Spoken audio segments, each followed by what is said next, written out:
जय माता दी। आपने देखा था कि कुछ दिनों पहले हमने जब इसमें किचन कंपोस्ट बनाई थी, करीब 2 महीने पहले हमने इनको पूरा फिल कर दिया था। इन सबको जब हमने इन पॉट्स को अच्छे से फिल कर दिया था पूरा, तो उसके बाद हमने क्या किया था कि इनके ऊपर हमने थोड़ी से बैगन के सीड डाल दिए थे। बैगन के सीड डालने के बाद जब इसकी कंपोस्ट नीचे पहुंची और कंपोस्ट बनने लगी तो उसमें नमी बनी रही, क्योंकि हम पानी तो डालते नहीं हैं। उसके बाद तो क्या किया कि जब वो नमी हुई तो उसकी वजह से वो सीड हैं वो ग्रो हो गए बैगन के, और बहुत सारे प्लांट बन गए।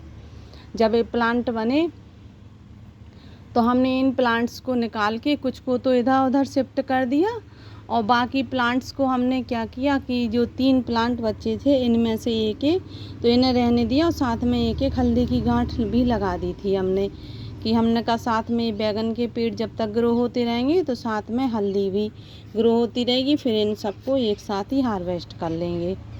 तो हमने बस उनको इनके ऊपर से हमने कुछ नहीं किया था। जब ये कंपोस्ट पूरी इधर तक नीचे तक पहुंच गई, क्योंकि कंपोस्ट अगर आप पूरी फिल कर रहे हैं, ऊपर तक आपकी फिल हो गई है अच्छे से, तो आप मिट्टी से ढक के अगर रख देंगे ना कुछ दिन के लिए, करीब 15 दिन के लिए, तो वो दब के पहुंच जाएगी बिल्कुल नीचे, हाफ हो जाएगी। अगर आपने पूरी कर रखी है तो वो हाफ हो जाएगी जब, तो आप समझ जाइए कि आपकी कंपोस्ट रेडी हो गई है। तो आप उसमें कोई भी प्लांट लगा दीजिए तो बहुत अच्छे से ग्रो होगा।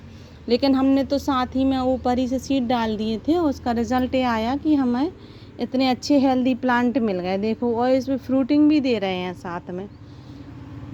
करीब 1-1.5 महीने हो गए, 1 महीना करीब हो गया है इनको। अब हमने क्या किया है कि अब हम इसमें फ्रूटिंग होने लगी है, और आप देखिए इसकी हर डगार पे फ्रूटिंग है।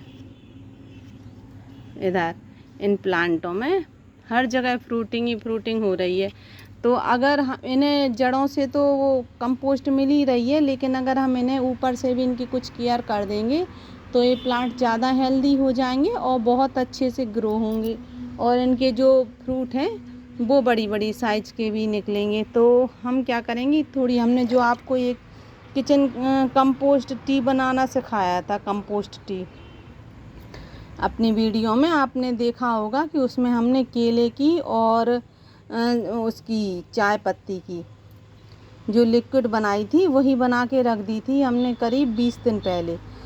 वो कंपोस्ट आपकी 10-15 दिन में कंप्लीट हो जाती है। आप 15 दिन बाद उसका यूज़ कर सकते हैं, पर हमारे यहाँ बारिश हो रही थी, बादल थे बहुत ज़्यादा, तो हमने फिर उसमें अभी कंपोस्ट नहीं डाली। लेकिन अब बादल खुल गए हैं अच्छे से, तो हमने कहा कि चलो अब इसमें हम कंपोस्ट ही डाल देंगे।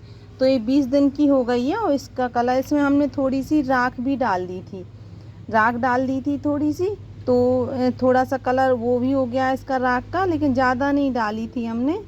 इसका कलर ज़्यादातर चाय पत्ती से और केले के छिकले से ही हुआ है। तो आप केले के छिकले को जब इसी तरीके से रखे रहेंगे ना काफ़ी समय तक, करीब 20-25 दिन तक पानी में, जो आप जिस तरीके से हमने आपको बताई थी कंपोस्ट टी बनाना, उसी तरीके से अगर आप बनाएंगे और उसमें थोड़ी सी राख भी डाल देंगे तो यही कलर आ जाएगा उसका। ये और ज़्यादा डार्क कलर की थी। हमने ये मग मिला के करीब, ये मग में इसमें इस बकेट में केवल हमने 4 मग कंपोस्ट टी डाली है, और हमने इसमें 20 मग पानी डाला है। तो इस तरीके से कंप्लीट हो गई है। और अब हम इनको अपने इन प्लांट्स में इस तरीके से, आप किसी भी प्लांट्स में दे सकते हैं, कोई भी फ्लावरिंग प्लांट है आपका, फ्रूटिंग प्लांट है, वेजिटेबल प्लांट है, शो प्लांट है, किसी में भी आप इसका यूज कर सकते हैं। तो आपको इसका रिज़ल्ट अलग ही देखने के लिए मिलेगा। आज हमने आपको आपके सामने जो ये वीडियो डाली है, तो आप इसका रिज़ल्ट अब जब हम आपको इसका बताएंगे 8 दिन बाद, तो आप देखेंगे कि इसमें फ्रूट बहुत ही मात्रा में लग जाएंगे, और साथ में क्या होगा कि इनकी जो फ्रूटिंग की स्टेज है वो जल्दी जल्दी से स्पीड बड़ी होने लगेगी। तो बस इसका फ़ायदा ही रहता है।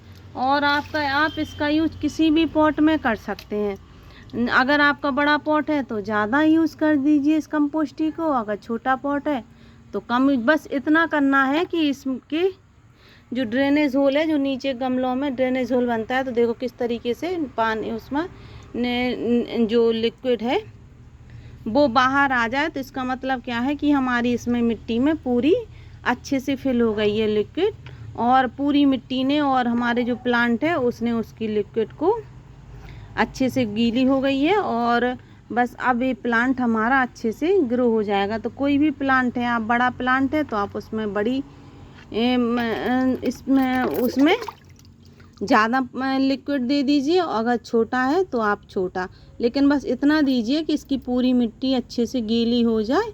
और इसकी लिक्विड अगर आपको दिखे कि ये पूरा फिल हो गया है अच्छे से, इसकी मिट्टी गीली हो गई, तो बस फिर आप रहने दीजिए। तो आप इसका रिज़ल्ट हम आपको बताएंगे 15 दिन बाद। इसका सबसे अच्छा रिज़ल्ट आता है लीफी वेजिटेबल में।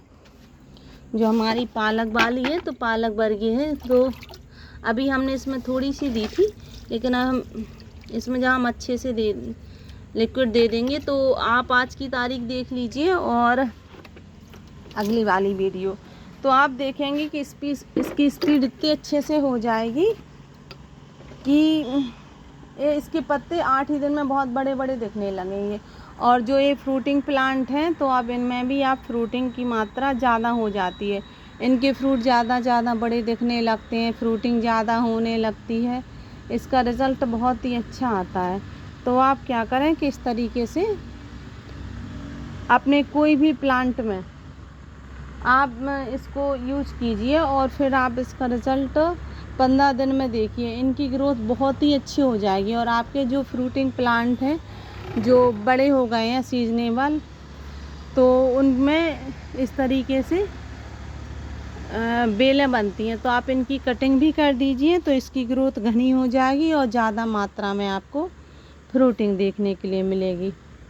तो आप क्या करें कि इसमें आप अगर ऊपर से खाद भी नहीं देंगे ना कोई, तो भी कोई बात नहीं है। अब बस आप अगर आपके पास कोई भी खाद नहीं है, हमने एक वीडियो में देखा था कि वो तरह तरह की खाद बता रहे थे, तरह तरह का कुछ ऐसी चीज़ें बता देते हैं कि जैसे कि जो चीज़ कई ऐसे हैं गार्डनर जो उन्हें शौक़ तो है गार्डनिंग करने का, लेकिन वो ख़रीद नहीं सकते, या फिर उन्हें कोई लिंक नहीं है कि हम कहाँ से मंगाएं, उन्हें कोई जानकारी ही नहीं है, तो वो बस निराशा में रह जाते हैं कि हमारे पास तो ये सब कहाँ से आएगा और हम गार्डनिंग कैसे कर पाएंगे। तो बस वो गार्डनिंग रहने देते हैं। मेरे भी साथ कुछ ऐसा हुआ कि मैंने सोचा कि अरे बहुत महंगी है गार्डनिंग, तो पता नहीं ये लोग क्या क्या बताते हैं कि क्या क्या ख़रीदना है, तो बस पहले तो हमने संकोच किया कि नहीं लगा, फिर हमने कहा चलो जो है हमारे घर में हम उसी का यूज करेंगे, क्योंकि हमें तो ऑर्गेनिक खेती करनी है ना। तो जब हम ऑर्गेनिक गार्डनिंग करना है हमें, तो ऑर्गेनिक गार्डनिंग में क्या आता है, जो किचन का कंपोस्ट वगैरह है, जो घर में यूज होती हैं चीज़ें, तो हम क्यों बाज़ार से कोई भी चीज़ मंगाएं। कोई फंगीसाइड है जैसे आप नहीं ख़रीदना चाहते हैं, तो थोड़ी हल्दी पाउडर डाल दीजिए, चूना डाल दीजिए और राख डाल दीजिए, तो वो भी तो कंपोस्ट ही का काम और फंगीसाइड का काम करते हैं। तो उनसे कीड़े वीड़े भी नहीं लगेंगे आपके पेड़ों में, और कंपोस्ट ही बनती जाएगी, फंगीसाइड का भी यूज होगा और हमें पैसे भी खर्च नहीं करने पड़ेंगे। तो हमने भी इसी तरीके से थोड़ी थोड़ी सी गार्डनिंग शुरू की, और अगर हमने सोचा कि अगर हम सफल हो गए इस तरीके से गार्डनिंग करने में, तो फिर हम इसी तरीके से अपनी खाद बनाएंगे और पेड़ों में देंगे। तो बस हमारा रिज़ल्ट अब आप सबके सामने है कि अब आप देखिए कि हमारी गार्डनिंग कितने अच्छे से चल रही है। खूब भरपूर मात्रा में मुझे फ्रूटिंग भी मिलती है, फ्लावरिंग भी मिलती है, कोई कमी नहीं है फ्लावरिंग और फ्रूटिंग की। तो बस अगर आपको भी अगर टेरेस गार्डनिंग का शौक़ है और आप करना चाहते हैं, तो बस आप इस तरीके से सिंपल तरीके से कीजिए। घर की जो चीज़ें हैं आप उनका यूज कीजिए, और फिर आप उसका भी रिज़ल्ट आप बहुत ही अच्छा पाएंगे, जो कि आपको वीडियो में और तरह तरह की वीडियो में दिखाया जाता है कि आप ये यूज़ कीजिए, पेड़ों में ये यूज कीजिए तो और अच्छा आ जाएगा। कुछ नहीं है। अगर आप ऑर्गेनिक खेती कर रहे हैं तो आपके घर में जो भी वेस्ट मटेरियल है आप उसका भी यूज करेंगे तो उसका भी रिज़ल्ट अच्छा ही आएगा। और अगर आप ख़रीद सकते हैं तो उन चीज़ों को भी ख़रीद लीजिए, लेकिन हमारा मेन उद्देश्य ये है कि हमें तो वेस्ट को बचाना है, उसे वेस्ट करना है। तो कैसे करेंगे कि जो हमारा कंपोस्ट था जो हम फेंक देते थे उसको हमने यूज़ किया है, रिसाइकिल करके क्या किया, उसमें से हम फ्रूटिंग ले रहे हैं, और साथ में हमारा जो बाहर कचरा फेंक रहा था वो भी नहीं फेंक रहा है।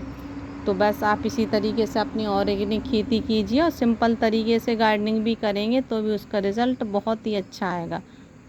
अगर आप उसमें मिट्टी भी अगर अच्छी बनाना चाहते हैं तो मिट्टी बस अच्छी मिट्टी पर ध्यान ज़रूर अच्छे से दीजिए, जो हमने आपको मिट्टी बनाने का तरीका बताया है। बस आप वही मिट्टी अच्छे तरीके से बना लीजिए कंपोस्ट की, और बस उसका रिज़ल्ट वही आएगा जो हमारे पेड़ों में आता है। अगर आपको ये वीडियो थोड़ी भी अच्छी लग रही है तो प्लीज़ इसे सब्सक्राइब ज़रूर कीजिए, और आप बस इस तरीके से आप बस वीडियो को देखते रहिए तो आपको रोज़ कुछ ना कुछ नई चीज़ें मिलेंगी सीखने के लिए, क्योंकि विंटर वेजिटेबल की तैयारी शुरू हो गई है। और फर्स्ट स्टेज आपने देखी थी कि मैंने मिट्टी तैयार कैसे की थी, दूसरी स्टेज है कि अब मैंने कंपोस्ट ही यूज़ कर दी है। अब हम आपको उसमें जो सर्दियों में थोड़ी बहुत जो पेड़ों में कीड़े लग जाते हैं, बीमारियां आती हैं, तो वो किस तरीके से हम उन्हें हटाएंगे, किस तरीके से पेड़ों में कीड़े ना लगें, अगर लग गए हैं तो उन्हें हम कैसे हटाएंगे, उन सबका यूज़ भी आगे आपकी वीडियो में आपको बताते रहेंगे। तो प्लीज़ आप हमारी वीडियो देखते रहिए और हम आपको रोज़ नई नई चीज़ें और नए नए तरीके आपको बताते रहेंगे। Thank you.